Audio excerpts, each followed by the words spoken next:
عورت کو جو سب سے پہلے جدوجہد کرنی چاہیے اور عورت کے گھر والوں کو بھی جدوجہد کرنی چاہیے وہ ہے کہ یہ رشتہ قائم کیسے رہے. تذلیل کر رہا ہے، ناطفہ ٹوٹل بند کر دیا ہے، کہیں اس کو جانے نہیں دے رہا ہے، تو پھر اس کو کہے کہ جی کیونکہ تمہیں جب میں پسند ہی نہیں ہوں اور یہ آگے زندگی چل بھی نہیں سکتی اور میں بچوں کو آگے مار پیٹ برداشت بھی نہیں کر سکتی اور یہ نشہ بھی برداشت نہیں کر سکتی، تو آپ ایسے کریں مجھے آزاد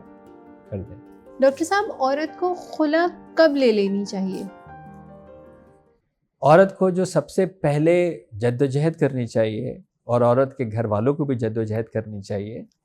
وہ ہے کہ یہ رشتہ قائم کیسے رہے. یہ رشتہ قائم کیسے رہے. اور اگر کوئی بات اس حد تک بڑھ جائے کہ اب وہ قابل برداشت نہیں ہے تو اپنے گھر والوں کے ذریعے اپنے مرد کو یہ قائل کریں کہ وہ آپ کو آزاد ہی کر دے. فار ایگزامپل اگر ایک جو بندہ ہے وہ اس لیول پہ آ گیا ہے کہ وہ مار پیٹ کر رہا ہے، نشہ کر رہا ہے، تذلیل کر رہا ہے، ناطفہ ٹوٹل بند کر دیا ہے، کہیں اس کو جانے نہیں دے رہا ہے، تو پھر اس کو کہے کہ جی کیونکہ تمہیں جب میں پسند ہی نہیں ہوں اور یہ آگے زندگی چل بھی نہیں سکتی اور میں بچوں کو آگے مار پیٹ برداشت بھی نہیں کر سکتی اور یہ نشہ بھی برداشت نہیں کر سکتی، تو آپ ایسے کریں مجھے آزاد کر دیں.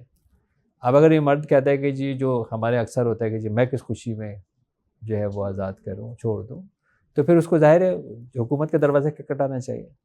اور وہاں پہ جانے کے بعد کہ کیا یہ فیکٹ ہے کہ وہ یہ گھر چل نہیں سکتا، جس طرح یہ اس کا رویہ ہے یہ گھر چل ہی نہیں سکتا، تو گھر نہیں چل سکتا تو مجھے آزادی دی جائے. تو اس کیس کے اندر عدالت جو ہے وہ اسی طرح کے فیصلے کرتی ہے. لیکن ہمیشہ یاد رکھیں کہ ترتیب جو میں نے آپ کو بتائی ہے نا، ساری پہلے کوشش کہ گھر آباد رہے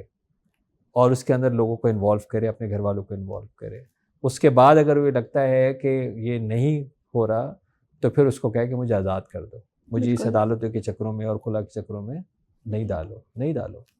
اگر وہ اس کے بعد بھی نہیں کرتا تو ظاہر ہے پھر اس کو ریاست کا دروازہ کھٹکھٹانا پڑے گا اور وہاں پہ جا کے اس کو خلا فائل کرنی چاہیے.